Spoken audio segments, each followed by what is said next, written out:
जय बाबा केदार। नमस्कार।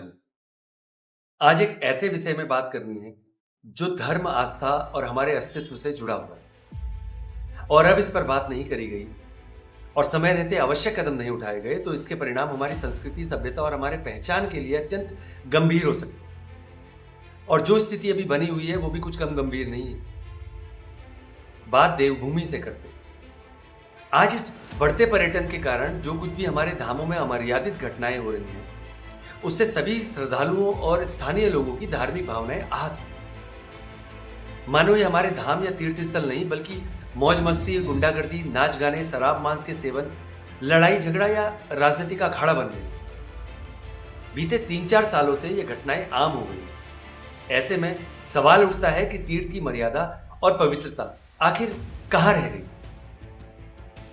कोई दर्शन की लाइन में लड़ रहा है, कोई रास्ते पर, कोई धामों के प्रांगण में बॉलीवुड गानों पे रील बना रहा है। जहां शंख बजाना भी वर्जित है, वहां ड्रम, ढोल, मजीरा बजाए जा रहे हैं। खैर, इसमें तो सरकार भी शामिल है। केदारनाथ धाम में पटाखे, आतिशबाजियां करके जन्मदिन मनाया जा रहा है।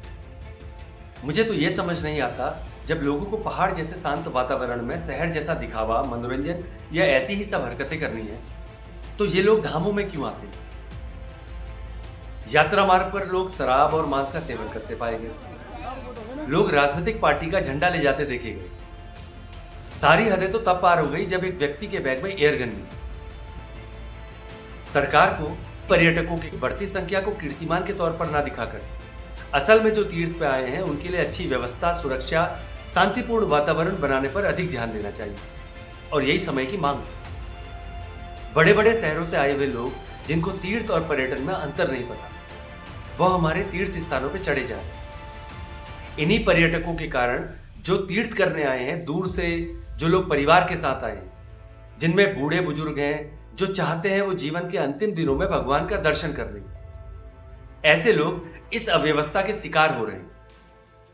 और अब तो ऐसे कई श्रद्धालुओं ने धामों में आना छोड़ दिया, क्योंकि इतनी ऊंचाई में वैसे भी ऑक्सीजन की कमी है। ऊपर से इतनी भीड़ की दर्शन के लिए नंबर आना मुश्किल है।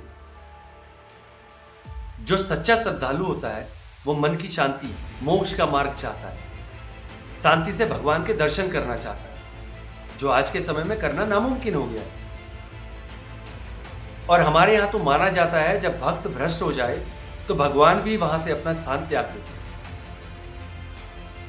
इस तरह का पर्यटन हमारी आस्था, विश्वास और अस्तित्व के लिए खतरा तो है ही, साथ में पर्यावरण के लिए भी घातक है।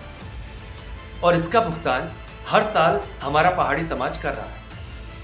आम लोगों को भी और सरकार को भी यह समझना होगा, यह मनोरंजन के नहीं, आस्था के लिए।